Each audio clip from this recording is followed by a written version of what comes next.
Hi everyone, thank you very much for joining us for this Return to Rugby timeline announcement and webinar. It's great for you to join us. I'm Neil Graham, I'm Head of Training Education and joined today by Jen Griffin, who's Director in the Glasgow South area. So it's great to see you all. Just going to talk through some of the key points relating to the timeline, which is linked to the Scottish Government timetable that was released a couple of weeks ago, and really some good news coming our way about a return to rugby at different age groups over the next few weeks. Just before we get started, I guess just a reminder of the basics. We really can't forget that we're still in a global pandemic situation. We're still in lockdown as we record this webinar. And so it's really important that we continually pay attention to just the basics when we are returning to any activity in our clubs and schools. Those risk assessments that the COVID safety coordinators have been undertaking ever since we were in this pandemic and from the first lockdown should still remain, and they should be reviewed in conjunction with key club officials. That check-in and check-out process to record attendances is still key, and we have some guidance on that on our website if you're looking for how to do that and mechanisms to do that. Washing and sanitizing hands and equipment is absolutely vital. You know, that helps stop the spread and help stop that transmission. Players are to use their own personal equipment, so things like water bottles, etc. You know, for them to use themselves, bring their own equipment to training, and leave training as soon as possible. We don't want people congregating in groups away from training. Only those who are fit and well should attend training, and that's really crucial. That we're still very much looking after ourselves and keeping and making sure that players who are showing signs of or any symptoms of potential COVID don't attend training. That's absolutely crucial. And from an area slightly out with the COVID restrictions, but nonetheless any less important, the PVG and our safeguarding side of things is absolutely crucial at this time of the season. Any youth coach who is actively coaching in our game needs to have a PVG. So our stance of no PVG, no coaching still remains the same, and there will be no relaxation for that over the coming season. So I'm just going to go into some timelines now relating to areas of the country within level 4. And that's all of mainland Scotland at the moment, and there are a few islands still in level 4. But there are islands that are in level 3 at the moment, and we advise that those islands who are in level 3 restrictions refer to the Return to Rugby level 3 restrictions documents online.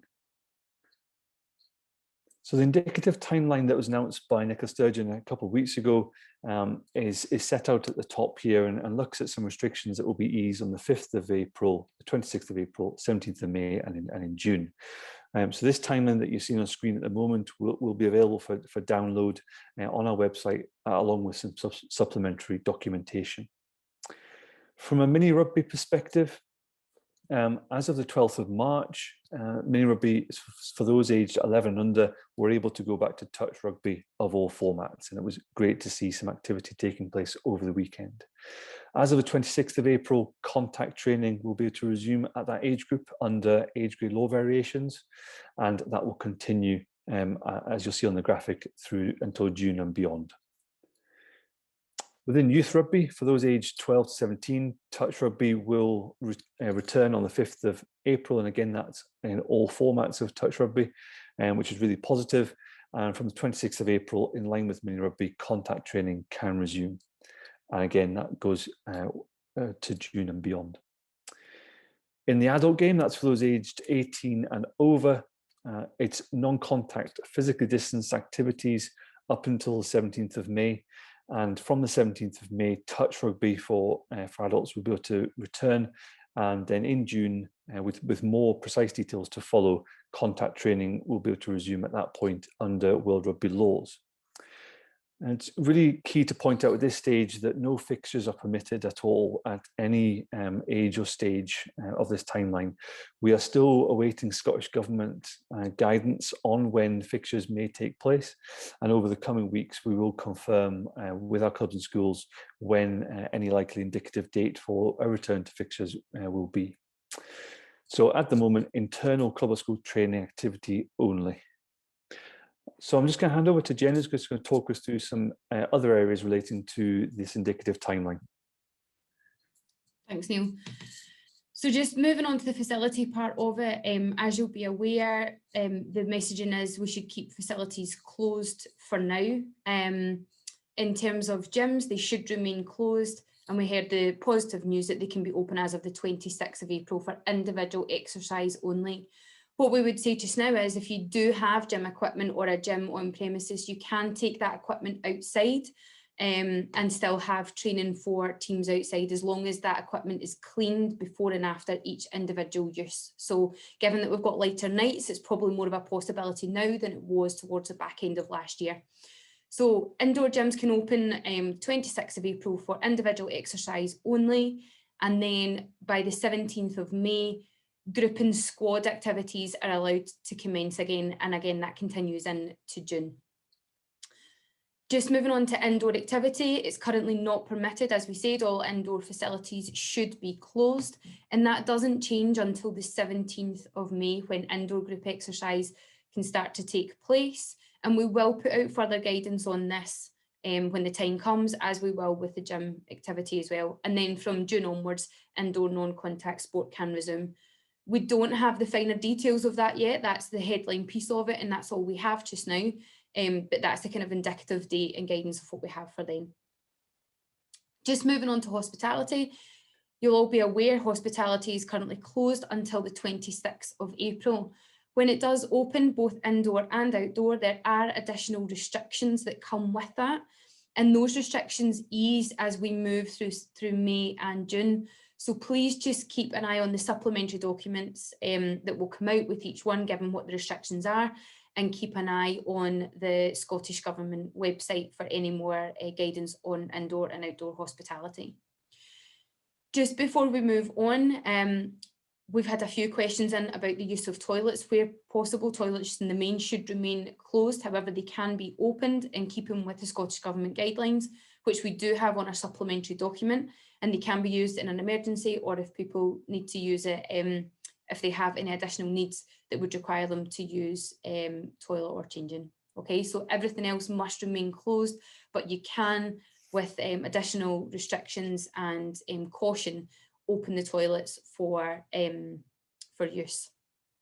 Just to cover off the travel piece, you'll all be aware that as of the 12th of March, children and young people were allowed to travel into and out of a level 4 area, which is great for us. And the more positive side is that by the 26th of April, the hope is that travel within mainland Scotland will be permitted. So there will be no restrictions. There's no 5-mile restrictions, but we still will be keeping with the stay local theme from the Scottish Government.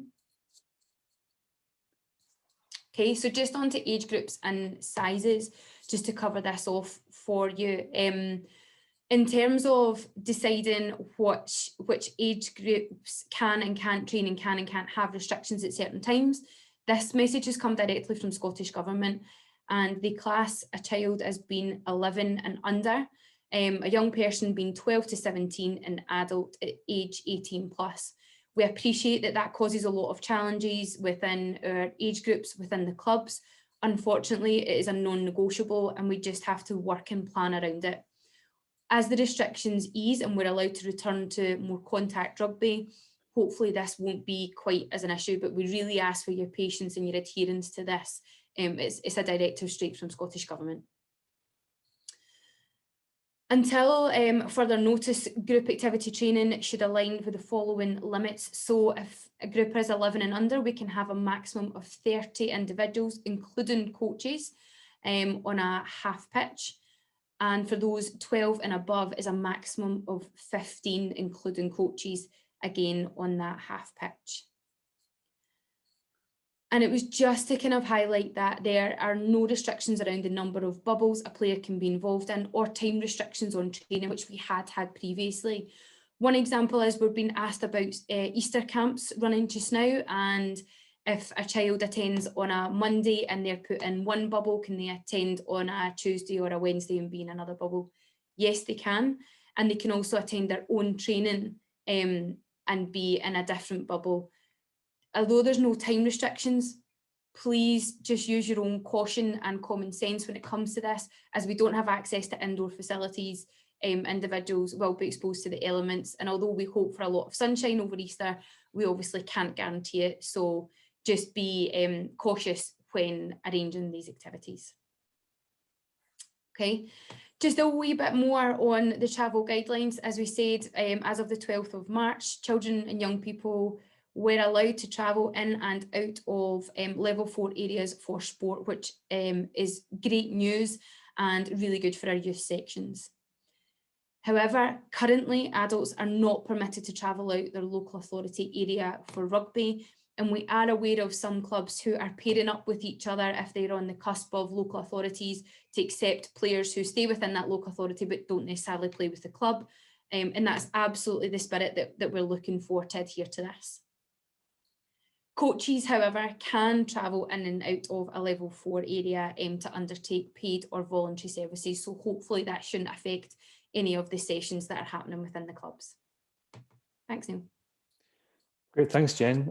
And just going on into season 2021-22, we very much hope that rugby fixtures can return over the summer months into next season.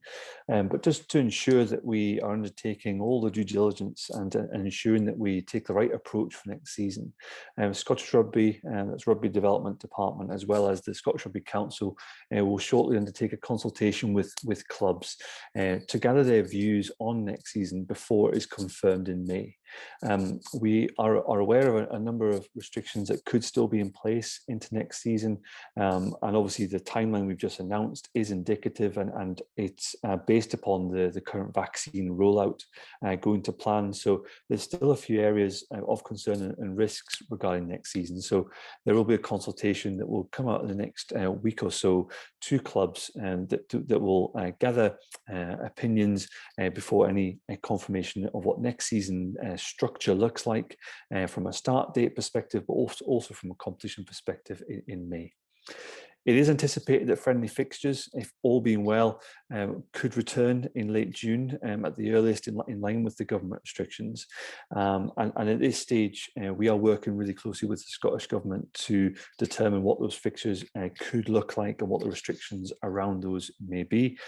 They may include the use of modified laws, but we do hope to be able to get the game back to the full laws of the game for next season. So further information will be communicated to clubs and schools on this topic once more information is known. So the next steps from this is that all the information you've seen today will be available on the website. Further information will be announced next week on clarity around the 5th of April milestone. Obviously, that will see the return of touch rugby to the youth game, which is obviously great news. We are still awaiting guidance on group sizes, etc., for that 5th of April timeline. So we will be communicating some clarification on that next week. And Jen and the team have been reviewing the Care for the Club resource, and we'll be looking to share a webinar over the next week or so as well to help clubs resume activity in a safe way. And as always, we have our rugby development admin at sru.org.uk email address that we would look for any emails or requests to be targeted towards there. That allows us to get the right person to respond to that in a timely manner, and we will then update any FAQ documents that we have on our website as soon as possible. So thank you very much for your time, and yeah, hope this information has been good news for a lot of us. Stay safe and look forward to seeing you all soon. Thank you.